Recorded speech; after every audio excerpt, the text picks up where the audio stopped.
நீ யாருக்கு முக்கியத்துவம் கூட தேவன் பார்த்துக்கிட்டே இருப்பார். உன் இருதயம் எங்க இருக்குன்னு பார்த்துக்கிட்டே இருப்பார்.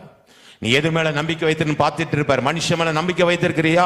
அதனாலதான் எரேமியா 17:5 சொல்லுது, மனுஷன் மேல் நம்பிக்கை வைத்து மாம்சமானதை பேபலமாக்கி கர்த்தரை விட்டு விலகுகிற ஜனங்கள் சபிக்கப்பட்டது. எவன் மேலே நம்பிக்கை வச்சிடாத. கணவன் மேல கூட ஒரு அளவுக்கு தான் நம்பிக்கை, பிள்ளைகள் மேல நம்பிக்கை வை.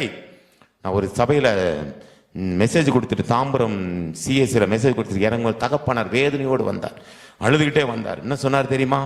என் மனைவி இறந்துட்டா, என் ஒரே பிள்ளை, அந்த பிள்ளை என் ஊரில் உள்ள சொத்தை நான் வச்சு இன்ஜினியர் படிக்க வச்சேன் 4 வருஷம், நல்லா போனான், என் வாழ்க்கையும் அவன் தான், என் எதிர்காலமே அவன் தான் அப்படின்னு சொன்னார்.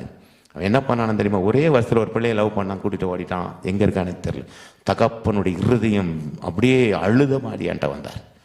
தயவு செய்து சொல்கிறேன், எது மேலே இந்த உலகத்தில் நம்பி வச்சிடாதீங்க. உங்க இருதயத்தில் மனுஷன் மேலே வைக்கவே வைக்காதீங்க. மாம்சமானதை புலபயம் ஆக்காதீங்க. எரேமியா